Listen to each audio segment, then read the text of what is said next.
Hello to everyone. This is Viewpoint on Noyan Tапantv, and I'm Benyamin Poghosyan.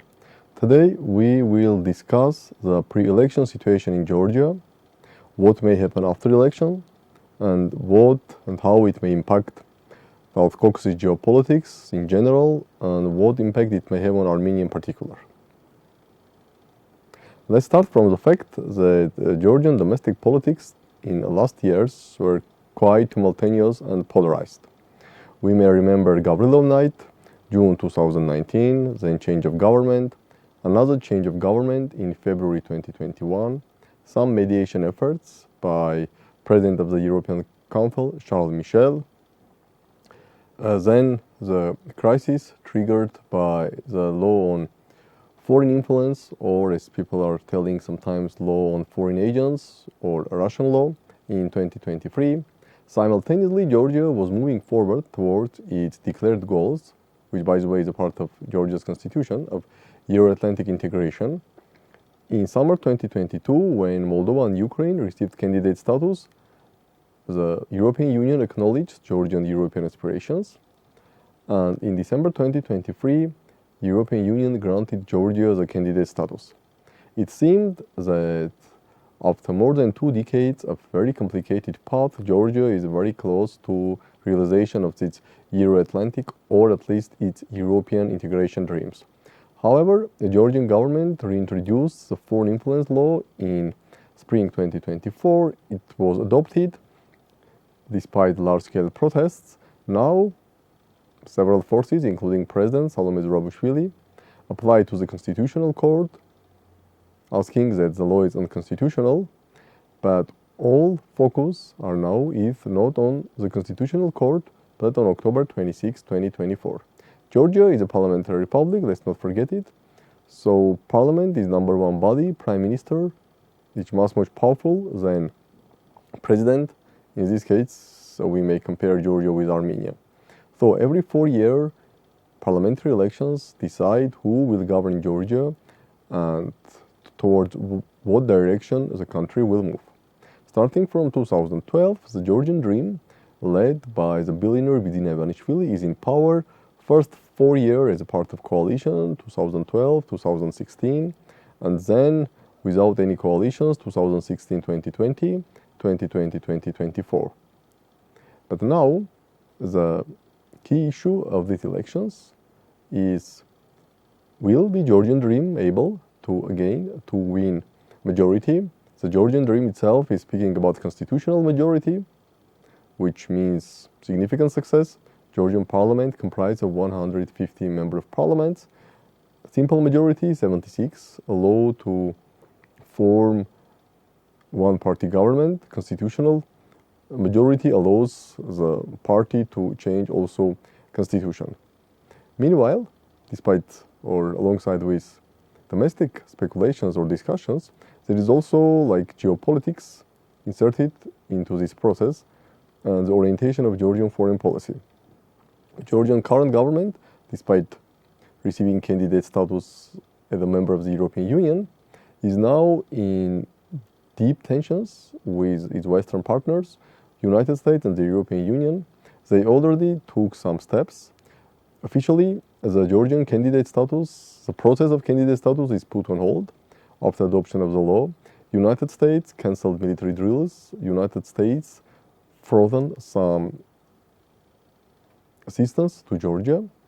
And it seems that it's not only about Georgian domestic politics, but about Georgian foreign policy. For example, very recently, President Salome Zurabishvili declared that the elections is about Georgia with Europe or with Russia.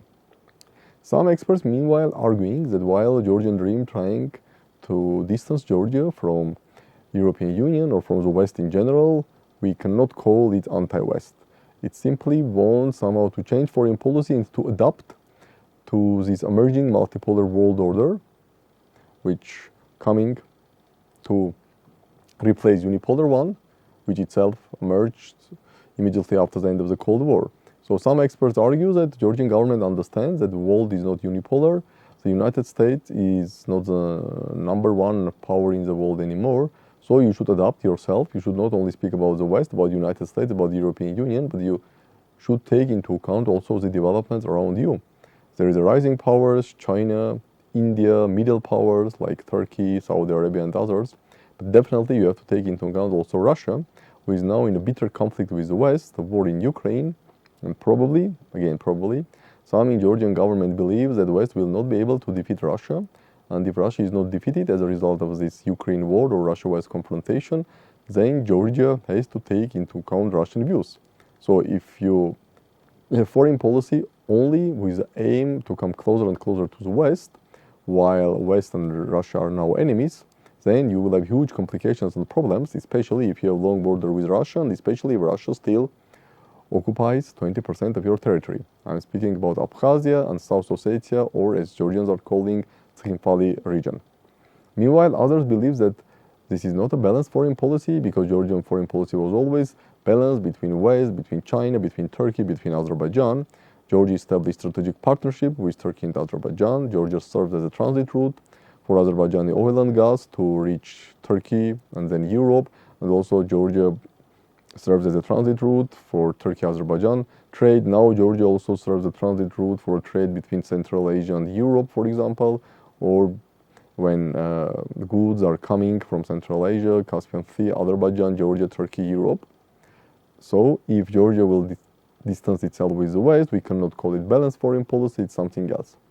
However, now we have a very interesting situation when there is a domestic polarization, and also there is some sort of geopolitical rivalry or geopolitical ambiguous questions regarding the October 26, 2024 elections.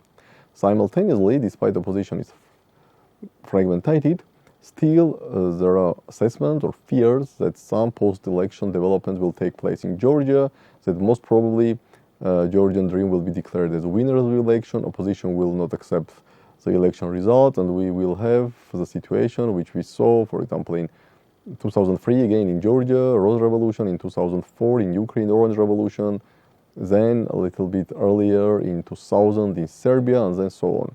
When government says, I won the election, opposition says no, people are going to the streets, protests, potential clashes with the police, instability, etc., etc.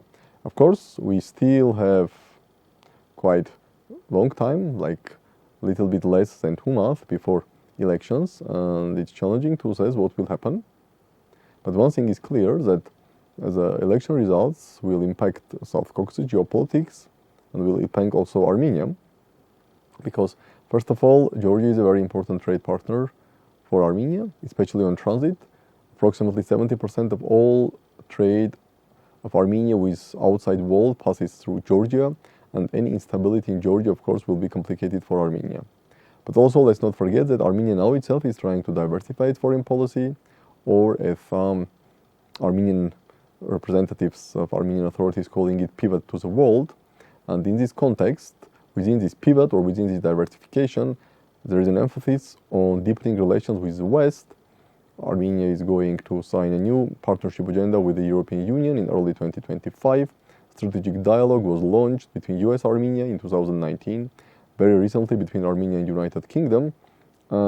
In this complicated situation, some people believe that if, as a result of the election, the tensions will continue to rise between Georgia and the West, this will be bad for Armenia's bid to develop its relation with the West, because if Georgia is somehow becoming anti-Western, Iran and Russia definitely, they are not happy with the West. Azerbaijan also tries to balance its foreign policy. Yes, Azerbaijan sells oil and gas to the West. Azerbaijan is ready to serve as a transit to connect Central Asia with the European Union or with the West, and thus help Western agenda to also give some flexibility to Central Asian republics vis-a-vis China and Russia. But still, Azerbaijan is not only very happy with the growing influence of the West in the South Caucasus.